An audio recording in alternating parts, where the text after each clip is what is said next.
GettingPositiveKarmaNow.com presents Bhagavad Gita for All, lectures by Nalan K. Narula, recorded in front of a live audience.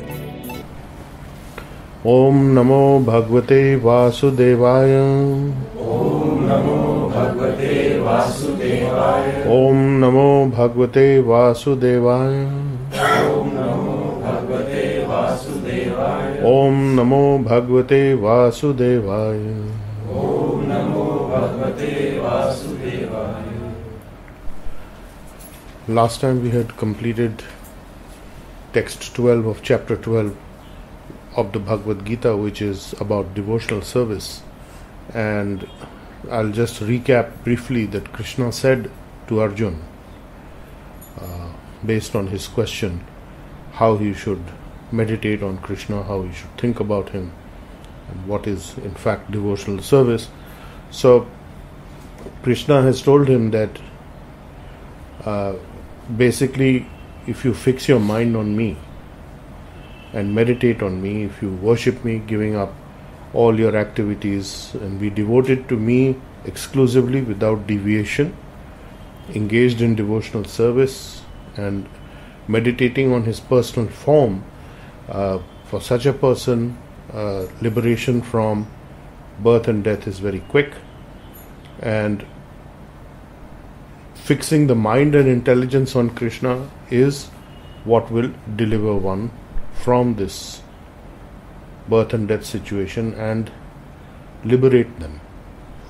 So then he goes on to say in text 9 of chapter 12 that if you cannot fix your mind on me without deviation, then follow the regulated principles of devotional service, and then you will develop a desire to attain to me. And if you cannot even practice the regulative principles of Bhakti Yoga, then just try and work for me. Work for my sake.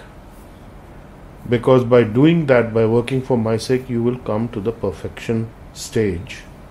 And even if you are unable to do that, if you are not able to work in that consciousness, then give up the results of your work.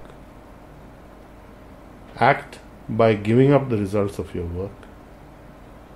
In other words, not be attached to them. Be self-situated. Be situated in the self. And if you cannot even do that, then engage in cultivation of knowledge. And better than cultivation of knowledge is meditation. Now, meditation is he's talking here about the meditation on the impersonal form or the universal form or the Brahm Jyoti, not his two-handed personal form, because that will eventually get you to the point of developing a higher understanding. And he is saying better than meditating on the impersonal is renunciation of fruits of action. So he has said that a number of times in the previous conversation here, that renouncing is very powerful. Karamphal tyaga. Because by such renunciation one gets peace, shanti.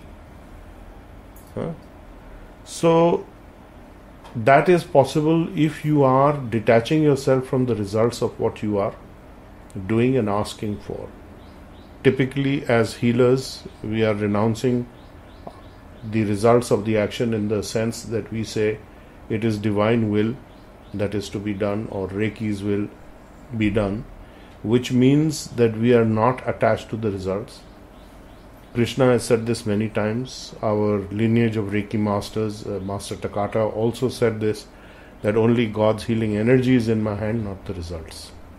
It doesn't mean that if the results are not there, the energy is not working or God is not with me. It is just that the results are coming in a different way, which you may or may not be aware of. So that's where we are at text 12. So today we continue with this on Bhakti Yoga, chapter 12, text 13 and 14. अद्वेष्टा सर्वभूतानां मैत्र करुणा एव च निर्ममो निरहंकार सम दुख सुख क्षमी संतुष्ट सततम योगी यथात्मा दृढ़ निश्चय मय अर्पित मनोबुद्धिर यो मद्भक्ता सा मे प्रिया. One who is not envious to any living entity, and he is friendly to all, and he is kindly to them, with no sense of ownership, proprietorship, nirmama, nirahankar, without the false ego, which means not considering the bodily designations, because that is the ego, the expansion of the body in terms of family members and relationships, so and things that you might own or things that you have acquired. So without the sense of ownership and proprietorship, without the false ego bodily concept, equal to being equal, sama, in dukha sukha, in distress and happiness, shami santushta satatam, always satisfied and forgiving. He is a yogi, yogi yata atma, engaging in devotional service, dridha nischay, with determination. Mai arpita mana buddhi ya mat bhakta sa me priya. So one who engages with determination, satisfied in this devotional service with me, to me, satisfied in this devotional service to me, and his mind engaged and his intelligence engaged in such an activity, and he is in harmony with what is required by Krishna, such a one is very dear to me, Krishna says. So in text 15 he goes on to say, Krishna says in text 15, Yasman nod vijate loko, lokan nod vijate chaya, harshamarsha bhayod veger, mukto ya sa cha me priya. For whom no one is put into difficulty or is disturbed. Udvichete is disturbed, agitated. And those who are not disturbed by anxiety for anyone. Lokat na advijate, not disturbed by anyone. Harsha marsha, whether in happiness or distress. And bhay, who are not in fear, not in anxiety. Udvega, anxiety. Mukta, freed. Yah sacha me priya. Such a person is very dear to me. So for one who never causes or puts into difficulty anyone, and who himself is not disturbed by anxiety, does not create anxiety for others, and who is steady in happiness and distress, is very dear to me. So these are qualities of a person who is rightly placed on the devotional path. And this is a state of practice that one has to undergo. And he does not deviate in his goal, although he may have fall downs, but he gets up and tries again. He makes an effort again. He endeavors on this path only. And then we have text 16. Anapeksha shuchir daksha udasino gata vyata sarvarambha parityagi yo mad bhakta same priya. One who is neutral and detached, anapeksha. Shuchi, pure. Daksha, expert. Udasina, free from care. Not sadness, sorrow, no lamentation. Gata vyata, freed from all distress. Sarvarambha parityagi, he is renouncing all extraneous efforts, all endeavors. Ya mad bhakta same priya, such a one is very dear to me, such a person is a devotee. So sarv arambha parityagi, renouncer of efforts that normally people make, the struggle to acquire things. He is also saying that what normally people would do and try and work for greater and greater results in the material sense. A person who doesn't do that, but who may work for me, he may work equally hard or even harder for the sake of Krishna's purpose, for the sake of furthering his goals, or for doing anything for the purpose of Krishna consciousness and progressing it. And a person who is free from cares, free from all pains, and he does not strive for these kind of results, such a person is very dear to me. So,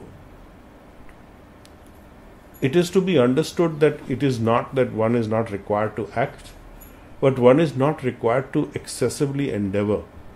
So this theme has been there throughout, that Krishna is advising right from the beginning of his conversation with Arjun, that one should not overly endeavor, one should not be struggling and striving hard to such an extent that you are not understanding the purpose of life, and it is very disturbing if you are struggling constantly. One should be happy with gain that comes of its own accord, with an effort which is not excessive.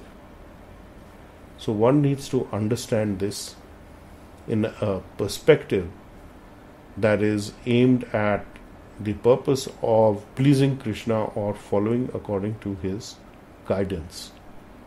In text 17 he says, Yo na harshyati na dveshati, na sochati na kankshati, subh ashubh parityagi, bhaktiman ya same priya. Bhaktiman ya same priya. So again and again he's saying, these are the people who are very dear to me. Who are these in this statement? That one who is not grabbing or grasping pleasure, one who is not grabbing or grasping sadness or unhappiness or grief, one who is not attached to either, one who is neither lamenting and nor grieving, not complaining, nor he is desiring the good or the bad, and who renounces the auspicious and the inauspicious things. Parityagi.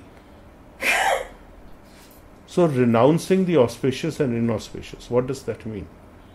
He is renouncing attachment to those by being detached from the results of what he is getting, whether they are auspicious or inauspicious. And as far as the healers are concerned, when they are doing their healing for everything that they are undergoing in their life, they need to have this background or this idea that the result is not legislated by them as a certainty, but it comes according to divine will. And that helps you to renounce. If you are attached to the results, no, it must happen this way, that way, and I am very upset because it's not happening. That is not the symptom of a person who is progressed far in Krishna consciousness on this path. But with practice he will, provided they understand why they need to be detached from the results. Because again and again it is stated the results are created by so many factors which are not immediately available to you, not known to you. And therefore things are happening in the normal course. They have been set into motion in the past, and you should not either lament nor get very happy when you find something which ordinary people would normally find cause to be happy. You should not be excessively happy, and you should not be excessively unhappy. You should be neutral. How can you be neutral?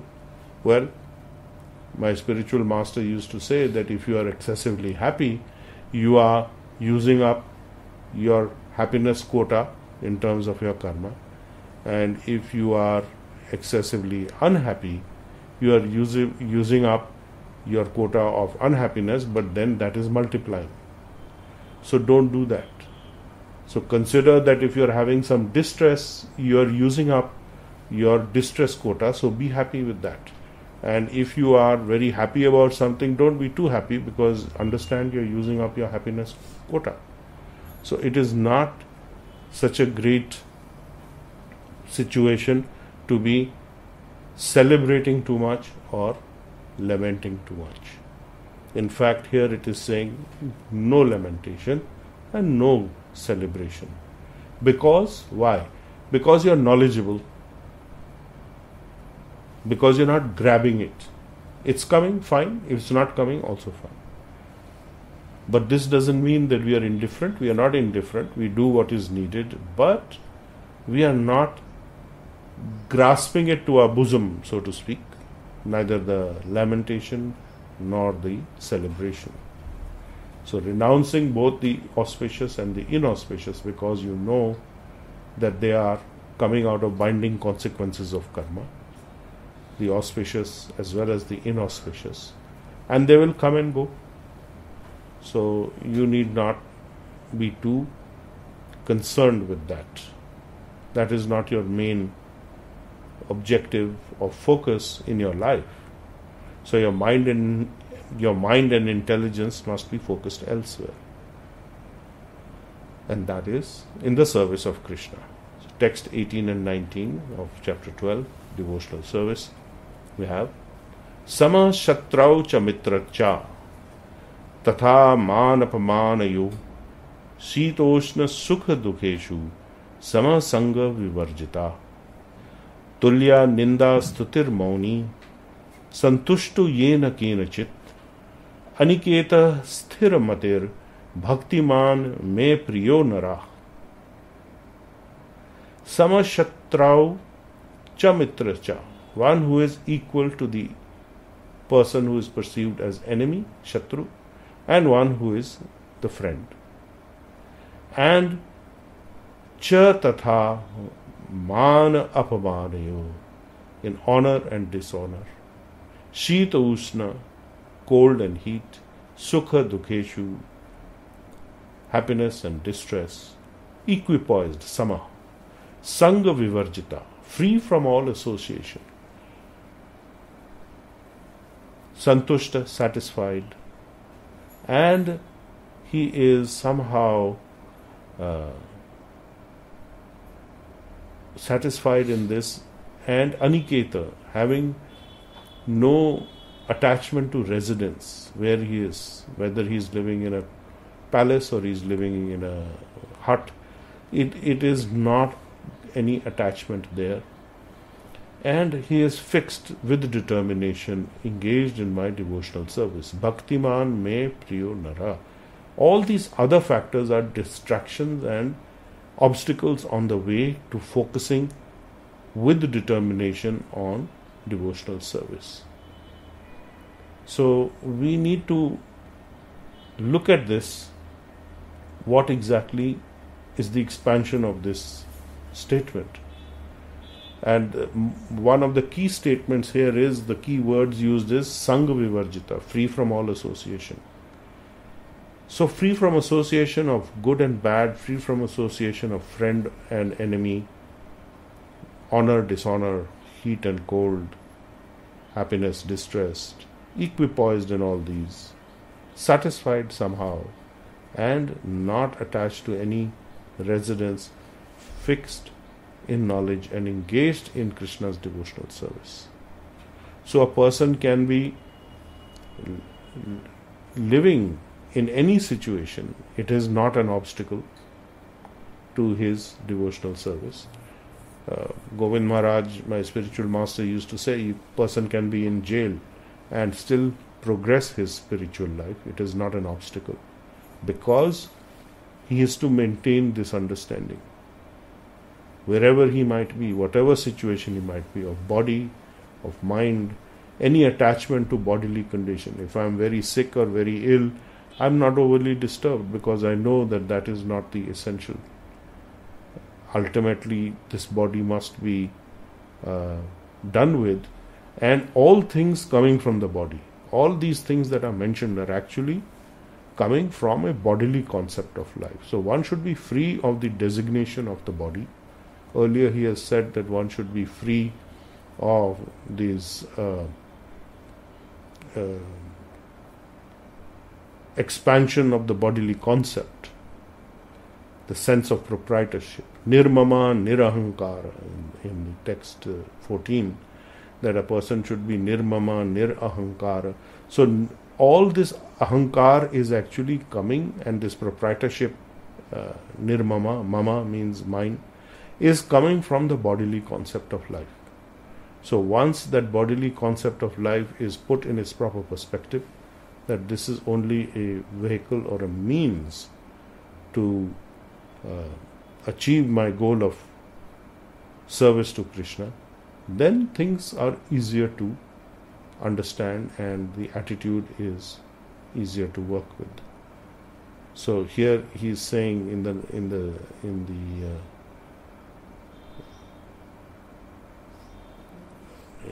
18th and 19th text that being fixed in the knowledge is very important.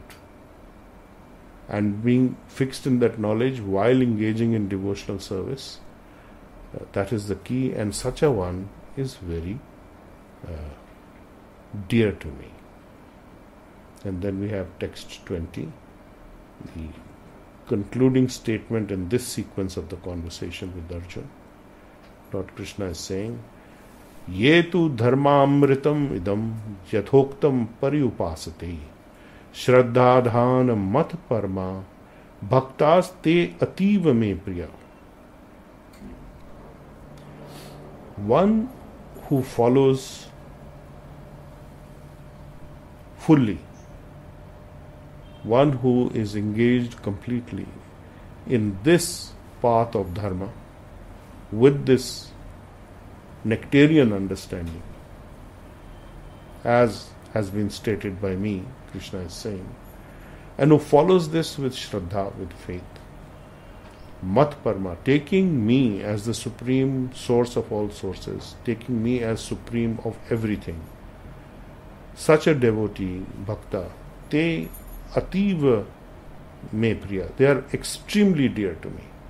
So one who puts Krishna above all is extremely dear, and who engages fully with Shraddha. So Shraddha means faith, and the word comes from the root of Shraddh. Shraddh means one who is receptive. So faith comes out of receptivity. So if you are not receptive, there is no faith. And if you will not have the practical faith or understanding, it is very difficult to have a theoretical faith. So when you are practicing your healing process and you are seeing what changes take place in your life, and then you engage your mind and intelligence in meditation and understanding of these processes, then you become faithful, you become receptive, you become firm in your faith, and your Shraddha is increased. But the deviating factors are also mentioned there. Attachment to body, attachment to the expansions of the body, the false ego, in other words. Attachment to certain aspects of things that happen in life, honor versus dishonor, heat versus cold, happiness versus distress, fame, infamy, defame. And a person who is pure, free from contamination, that means he is pure in body and mind, at least, physical cleanliness is one, and then internal cleanliness by chanting the Maha Mantra and engaging in your healing practices. Anything that is, he has mentioned dharma. Now dharmasya he mentions here in, let me see.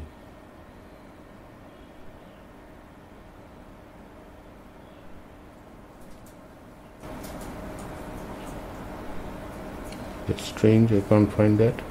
Anyway, he has mentioned that one should be on the path of this dharma, and dharma means to be on the path of your essential occupational duty, and anything that helps you to get there is also dharma. So if you are meditating on Krishna, if you are chanting Hare Krishna, if you are doing your healing, these are all instruments to getting you to the goal of dharma. They are all considered to be part of dharma. So that is a point that I wanted to make here. So whatever you're engaged in, whether if you are thinking of Krishna, that is Krishna consciousness. If you are chanting his name, that is Krishna consciousness. If you are discussing about him, that is Krishna consciousness. If you are working in the way to become free of attachment and free of the consequences of the body, which is through the healing process, that is Krishna consciousness. So in every way, if you are with determination engaged in such a way, Krishna says that a person who is like that, who is engaged in my service in this way, he is mat bhakta sa me priya, very, very dear to me.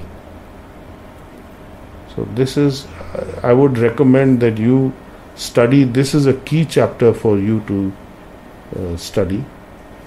And this is a very small chapter. It is only 20 texts, 20 shloks, but it has everything in terms of the guidance that you need for devotional service.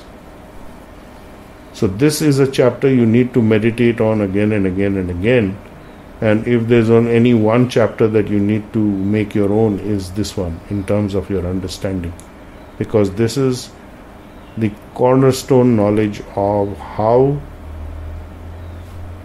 you are to act in life as a healer, as a devotee of Krishna, and what is it that you need to pay attention to.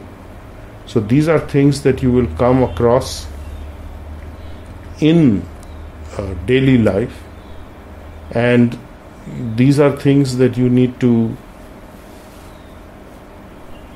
pay attention to and try and benchmark yourself against this. Where are you? It is not meant for you to be critical of yourself or unhappy or distressed. It is just for you to see, where am I on the path? So how much of this have you brought into your life? How much of this have you incorporated into your life? That is very, very critical. So all these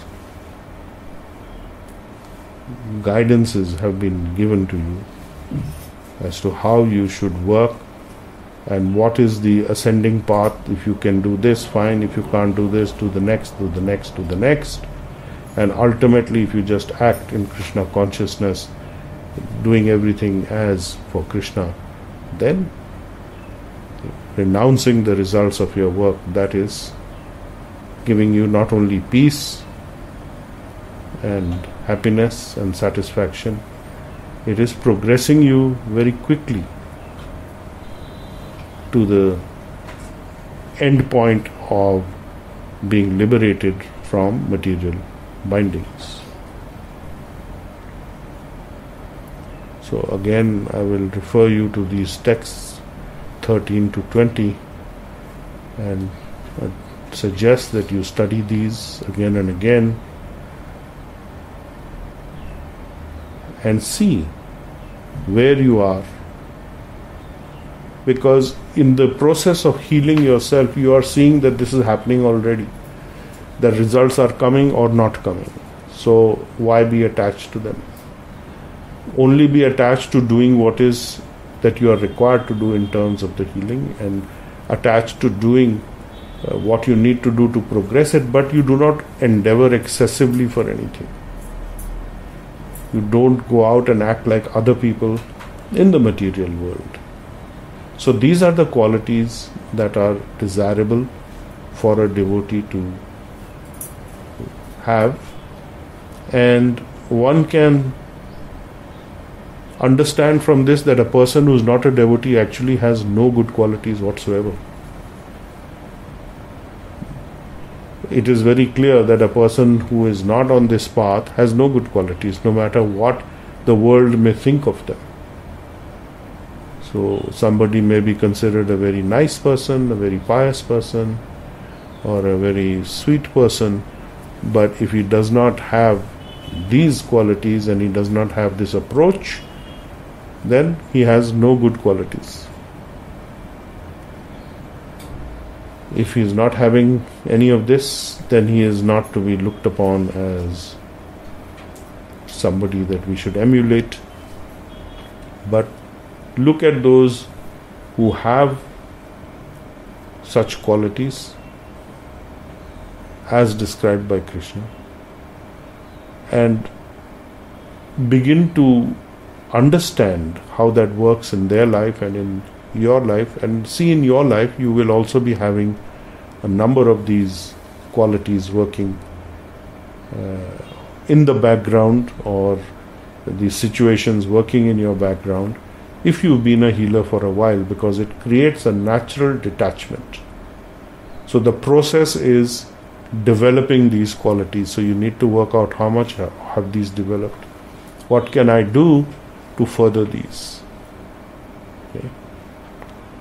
So we will conclude here. We have now completed chapter 12 of the Bhagavad Gita on devotional service, and next time we will review this again. And if anybody has any questions today, we will take some questions now.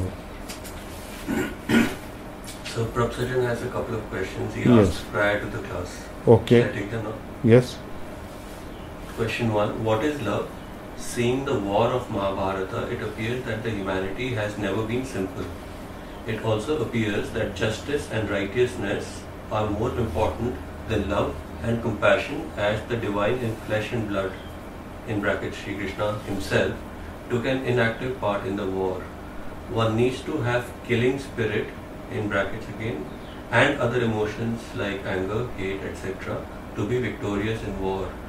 My worry is that this may eclipse the meditativeness and other such qualities of the healer. What are your instructions for people like me who are in profession of arms and are healers too? Krishna is talking to Arjun, who is a warrior, and he is giving him this advice. And he has told him earlier that you should go ahead and fight and kill these people, be they your relatives, friends, worshipful people even, because I have decided that they are to be killed and they are already dead. I have already killed them. You only go ahead and take the credit for it. So when you work with that consciousness, there is no hatred, there is no anger. Those are when you are not having this understanding. So Arjun said, I'm feeling very depressed and demoralized, because how can I fight my relatives and my superiors who have been my teachers and so on. So Krishna is saying these emotions are unworthy. So similarly, the emotions of anger and hatred are also unworthy. Krishna has made it very clear that you do not look at them as your enemies or your friends. You look at them as people who you have to act according to your duty, your dharma. So the warrior dharma is that you defend, and the population, the janta, the populace, and the kingdom, and there is no need for hatred for that. In fact, today I was reading in the newspaper a very interesting story, that there was a doctor, an MD from AIIMS, who has become a police officer, and they were having a battle with terrorists, and he shot him, and he was shot in the stomach, the terrorist, and the doctor saved his life. So he said, bullets are flying, so what? I'm a doctor. I have to fulfill that part of my duty. So while I'm defending also, but if I see somebody who's dying, it is my duty to save him, and he did. And that fellow is very happy, and he is spilling a lot of information about the terrorist organization. So this is a very nice balance between being a warrior and a healer. So the same way, he is not hating him, he's just killing him or shooting them to defend the greater purpose, which is sanctioned by the government, by the authority. And he is fighting against an enemy, against the state. So the enemy against the state is being fought, but he is still giving them the proper care or attention if needed. So he is neither enemy nor friend. So that is the way that one conducts oneself. So there are rules of engagement on the battlefield, the so-called Geneva Convention and all that. But this is something that is spontaneously happening because of the nature of the person involved in this encounter. So as a warrior, as a fighter, as an army person, your job is to defend, but you don't have to have hate. You may get, let's say, an adrenaline boost while you're fighting, because now it is a fight and flight response, that you're all charged up, and you may be very gung-ho and encourage your troops to fight by all kinds of means, but there need not be any hatred. It is just the heat of battle or the moment that you are now getting some extraordinary energy to fight. So Krishna is saying, you fight for me, I have decided they are to be killed, so you be my instrument. So if you are in such a position, you just be the instrument and do your duty, that's it. Whatever it takes, but there is no need for hatred. Yes, Sabrina, you had a question. I had the similar thought in my mind. Right. And I have another question. Yes. That I'm also sometimes very charged up, and I was thinking that I should not be so charged up, because I'm getting too involved in that I have 1 year, this is what I can achieve in this 1 year, and then there will be no time, or I won't be in the same position. There is no harm in being charged up to do your job. If you see that now it is time bound and you need to finish something which is on the path of improving and providing service and discharging your duty honorably, I think there is nothing wrong with being very charged up. I think it's good. There is no injunction against being enthusiastic to perform your duty. You know that there is a limited time. So Parikshit Maharaj asked this question, I have 7 days to live. How do I act? How do I live? And then the whole Bhagavatam was spoken. So yes, we all have limited time. In various ways, we have limited time. In our jobs, our occupations, professions, and then in the body. So if you are finding there's a limited time and you have set yourself some goals, and you achieve those goals, or you try and strive towards them, you do whatever you can without attachment to the results. So that is a balancing act that one has to do. That you're enthusiastic to do something, fine, but that enthusiasm should not be that there is a payoff at the end of the day, that some result has to come. So that is not the proper attitude actually. So I have to do this because I want to improve things and make it better and make a lasting protocol that will be followed. So that is probably the better way to go, if you can make such protocols that other people follow, and so that your legacy is continued in that way. Yes. Yes. Is there any minor difference between giving up the results of your work and renunciation of the fruits of action? Difference between giving up the results of your work and renunciation of the fruits of action, they are the same thing. Exactly. Yeah. Giving up the results means that I am not attached to the results of my work. I am doing the work, not because of some expected result. Because if I have that in mind, then when it doesn't come, I am going to be very unhappy. And if it comes, I am going to be very happy. So the happiness and unhappiness aspect should not be linked to results. That is your internal state. You have done your work to the extent that you have done it, honestly discharged your duty. You have not excessively endeavored. But it doesn't mean that you have a totally laid back attitude also. You are not neglecting things. That is enough. So in that sense, you have renounced the results, that I have done my duty, I have done my job, I have done what I had to do, and beyond perhaps, and that's it. And if the result is happening, it's happening. If it's not happening, well, I'll still keep striving, but I'm not attached to it.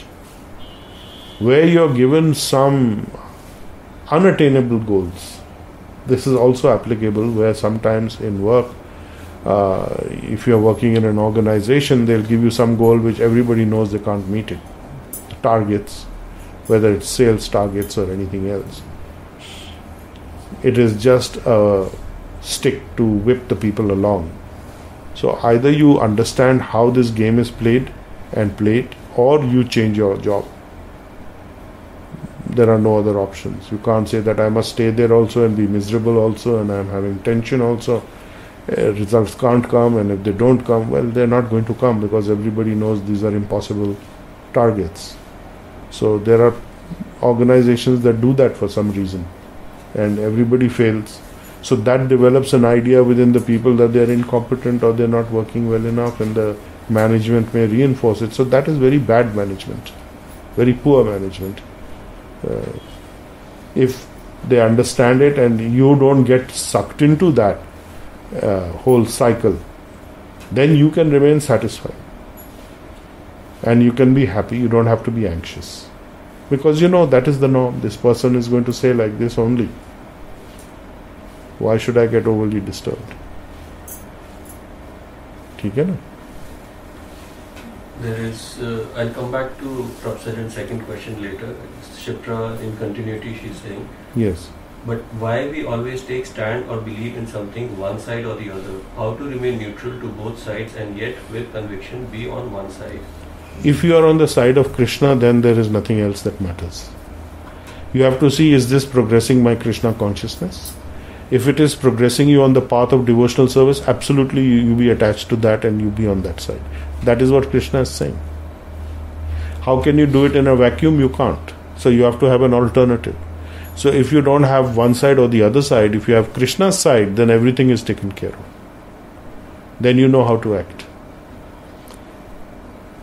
If you are being obstructed in your path to Krishna consciousness, you can give up anything. Krishna has said that person should not be attached to the bodily concept. So a person can give up family, he can give up big house, he can live anywhere, Krishna has said, and that is the way to go. So if you are having that firm realization, you can do it. You cannot do it artificially. So it depends what is the degree of your realization, and that will develop only when you are associating with other devotees who are advanced, who are other healers who are advanced, who show by example, or you can see by their example that they have these qualities and they have actually done these things. So in pursuit of Krishna consciousness, we can give up anything and we can accept anything.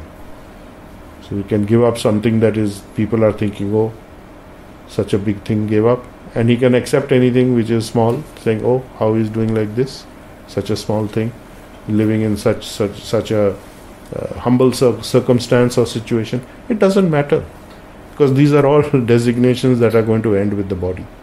The only thing that will remain is your endeavor to Krishna consciousness and how you work towards it. She is further asking, is being equipoised equal to not having any feelings or emotions, even if that of joy? Can celebration be an acknowledgement of blessings, or is it always an aspect of attachment? See, the ultimate thing is that one must be very Atmaram, internally happy. Take satisfaction in your inner self. Krishna is saying this in this chapter also, that one who is taking satisfaction in his self, who is rightly placed, then he is not disturbed by these other things that may come and go. So these emotions may come, these emotions may go, but you're not disturbed by it. Why? Because you are situated in the self. Krishna says that in the middle of this chapter 12, that one who is situated in the self is equipoised, he is not disturbed. So that is the status. That is how one must be. He says, let's see if I can find that text somewhere. Yeah, in text 8 he is saying that you fix your mind on me, fix your intelligence on me, and engage in works accordingly.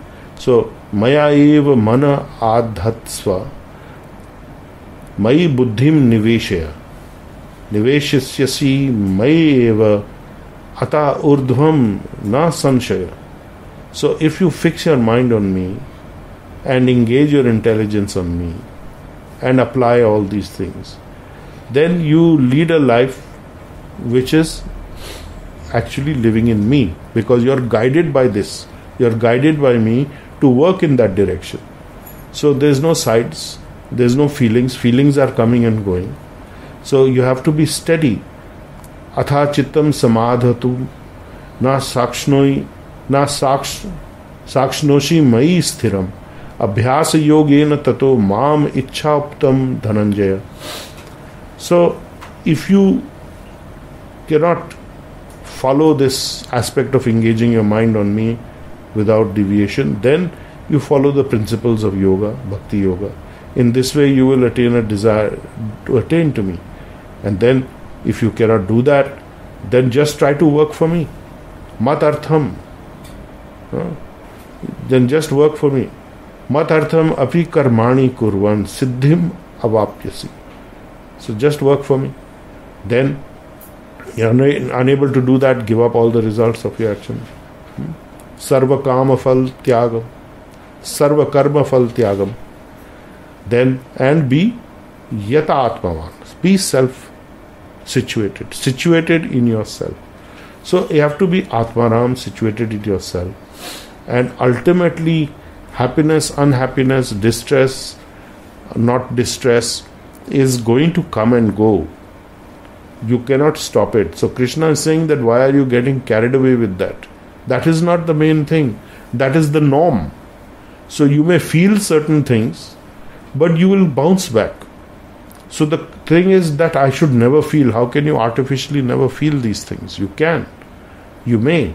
But Krishna is saying that ultimately, see, like if you are vibrating from one side to another side, then the vibrating aspect becomes very little and you start becoming more steady. So it is very flickering, very slightly only. Instead of going here, there, then it is just here. So the more you are centered, the better it is. Gradually, it will come back to a center, and that center is Krishna consciousness and you, your relationship to Krishna. So that will happen. So you may be disturbed, you may be undisturbed. You may be very thrilled, you may not be very thrilled. Gradually, in the maturity of your practice, you will become more and more steady. So you will be inner, peaceful and satisfied. It's not to say you won't feel happy or unhappy. That state of happy or unhappy actually disappears. And you come to a state of being satisfied.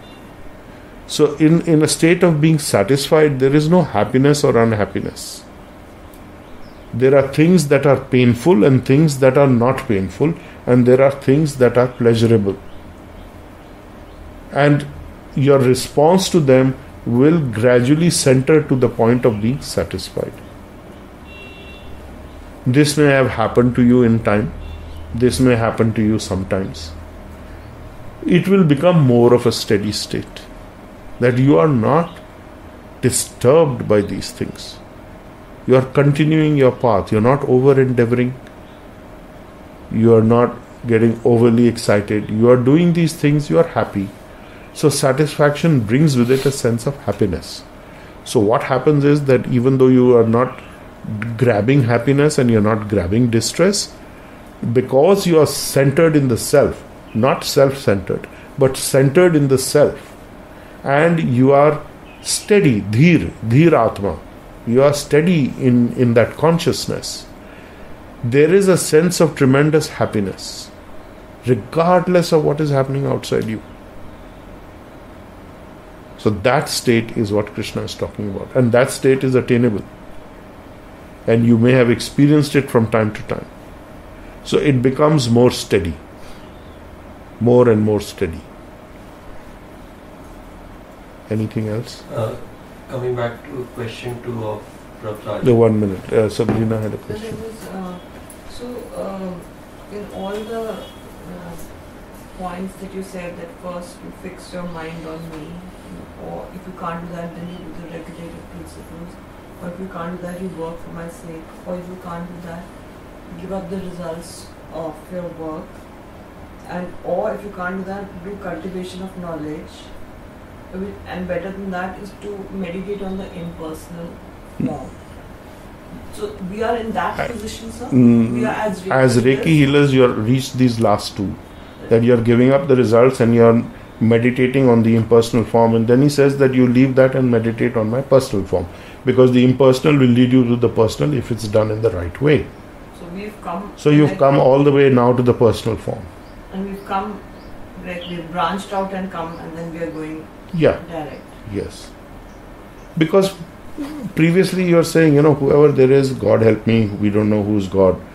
Reiki is some energy of the God, of the divine, of the supreme. It's like the Brahmin energy, the Brahma energy.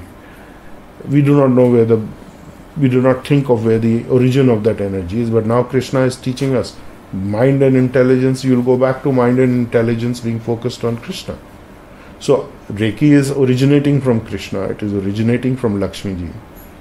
And Lakshmi Ji is originating from Krishna ultimately. So Krishna is saying that do everything for me. So we are using the purpose of Lakshmi Ji is to serve Krishna only. So Lakshmi Ji is driving us there. So we can think of Lakshmi Ji, we can think of Krishna. So there is no problem. Lakshmi Narayan, Vishnu, Krishna, Radharani. So these are all in the zone. Lord Balram, like that.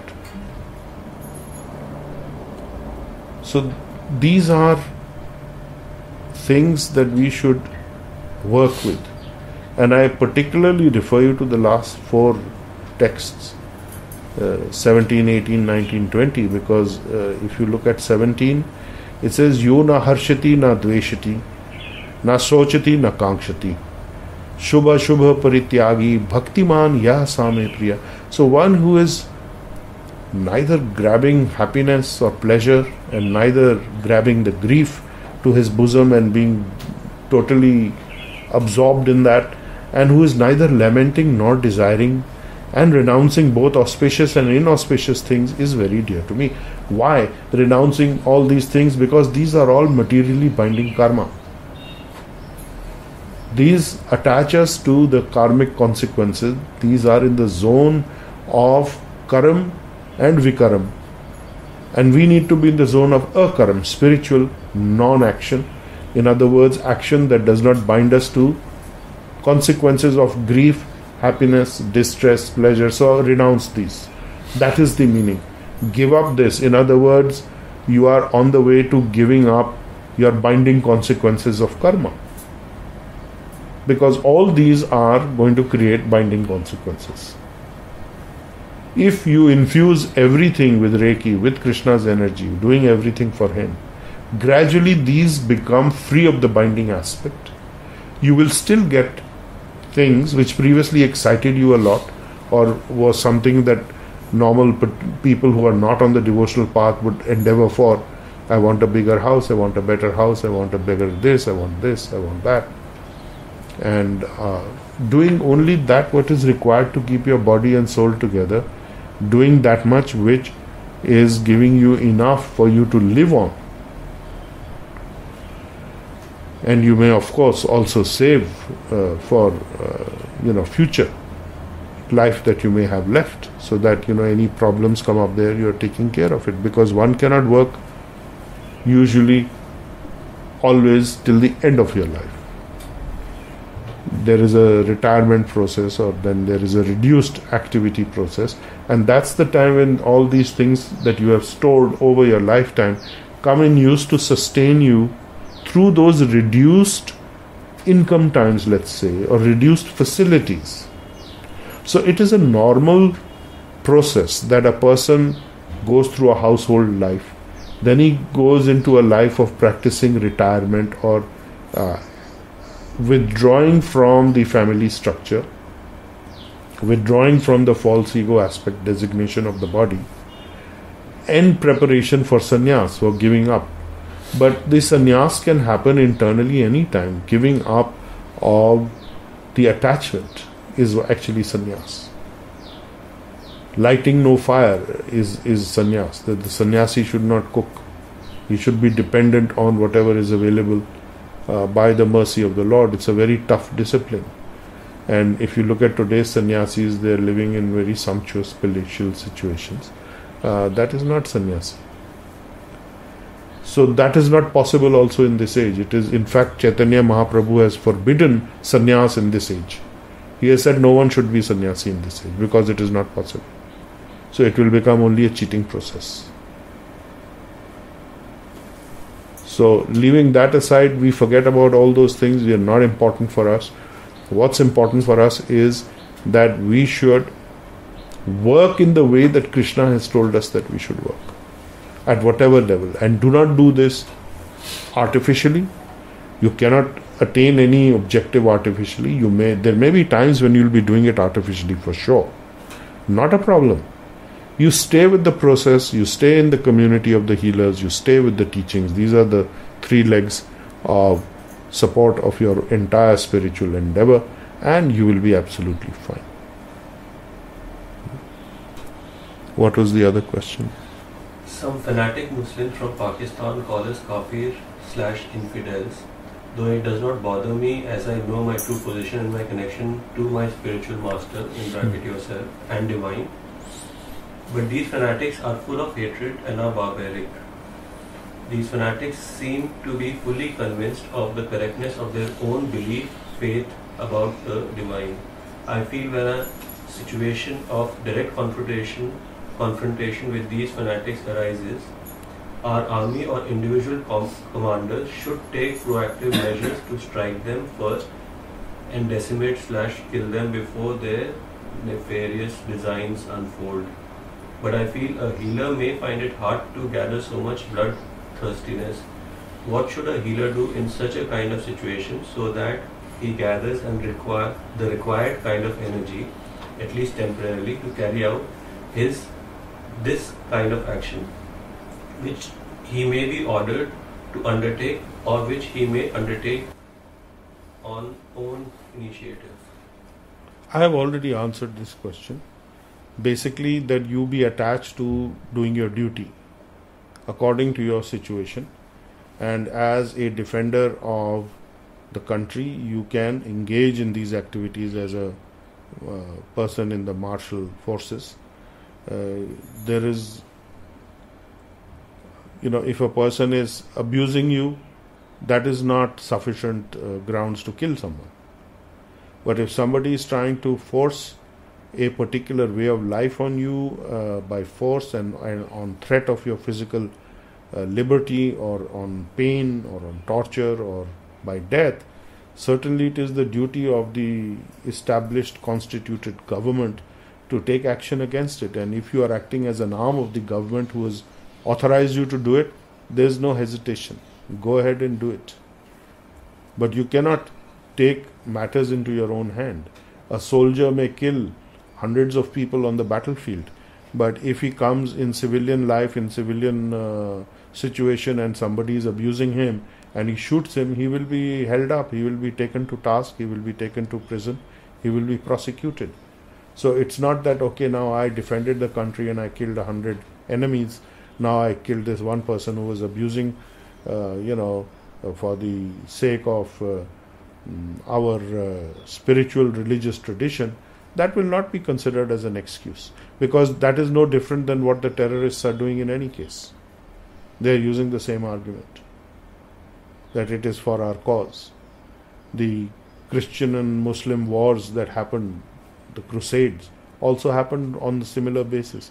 So everybody is using religion and their belief and faith to give it some sanctity, to actually just kill and apply force to take away some assets from people, or to subjugate people, or to oppose them. So these are going on, but there is a defense system, and in defense it can be attack also, depends on what the situation is.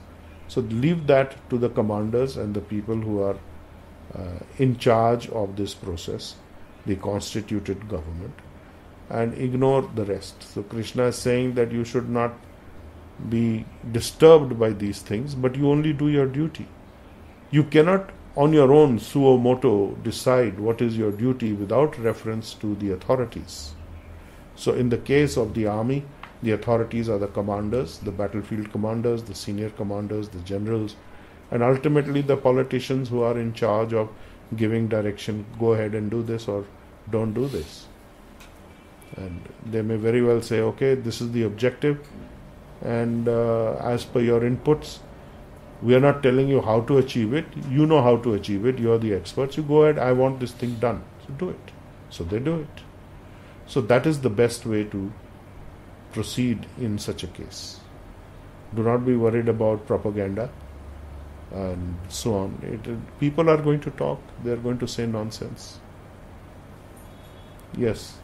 Sir, in the work area, if there is a verbal or an emotional instigation or trigger, how do I balance myself in Krishna consciousness not to create anxiety to the... What do you mean an emotional trigger? Emotional verbal trigger in what sense? So, the work environment is that I am working against basically the normal procedures. So that becomes actually hurts the ego of the engineer in charges or the architects basically. So they in fact then trigger, like for example, I was referred to Nirvan Bhavan by somebody, and there is a serious problem there, and the senior person sent me to the lower person, the assistant engineer, and he in my presence tore my card. Yes, sir. In another case, give my card to another contractor to note down scribble some notes. So then actually I can't balance myself in this. Well, you have to tell them exactly to him. What did you do then? Sir, I can't control my this thing. Right, so what did you do? So I messed up basically a meeting and walked off. That's fine. If you don't have respect, if you don't have an understanding, you have your own axe to grind, then that's okay. Then the person who referred you or the senior is the one who you should talk to. So then actually, sir, what happens is then again create a anti-environment for me. So that's okay. How can I balance myself? No. You see that this is something that where in an existing workplace people are not wanting to have your inputs because it shows them up, it makes them look bad, or it calls into question their competence. So you should say it. That, I'm not here to call your competence into question, I'm here to help you. You don't want my help, that's fine. So you should never let it get to that point. If you are going there and saying, you have not been able to do so, you have called me, or I have been called because you all have been unsuccessful, so you are starting off on the wrong foot. No. Actually, now I have blended a lot. No. Please understand what I am saying. So you need to get the people on your side, get them cooperative, and you have to figure out how to do that. That's not the discussion that we are going to be having today. That's a management, interpersonal, human relationship kind of situation that you need to work out. But the guidance you can take from here is that if you are going to offend someone, or if you are going to be offended, you will not achieve your objective. That is the key. So don't be offended and don't be offensive. Okay, you don't want it, it's alright. There are plenty other places. I'm already doing work for the army, I'm doing work for this one, I'm doing work for that one. I'm here to help. If you don't need my help, that's absolutely fine. Please carry on. And then you inform the superiors that, this is what happened and, I'm okay. They don't want me to work on it. It's alright. It's up to you. Because in any management situation, the person who's on the ground, whatever he says, a lot of weight will be given to that. Because then he'll say, okay, now it's on your responsibility, I've washed my hands of it, anything goes wrong, you're this thing. So it's a very bureaucratic procedure. So you need to work out how to get around bureaucracy. That is a different story. But you need not be offensive, and you need not give offense. You need not go out of the way to give offense. That is the thing. Okay?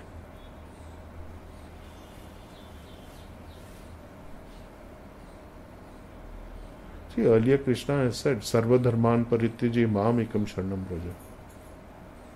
So you should give up everything and come into his service, is the bottom line of this chapter. Vasudeva sarvamiti sa mahatma sudurlabha. So this is the expansion of that.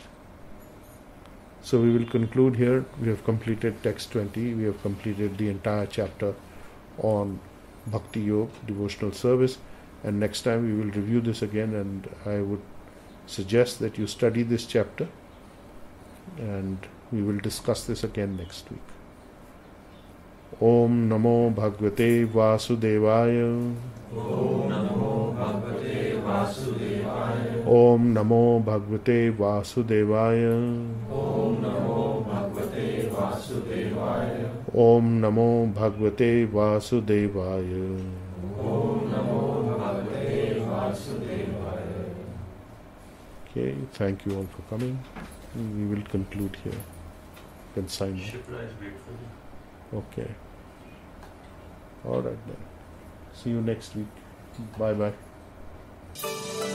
You've been listening to Nalin K. Narula on GettingPositiveKarmaNow.com.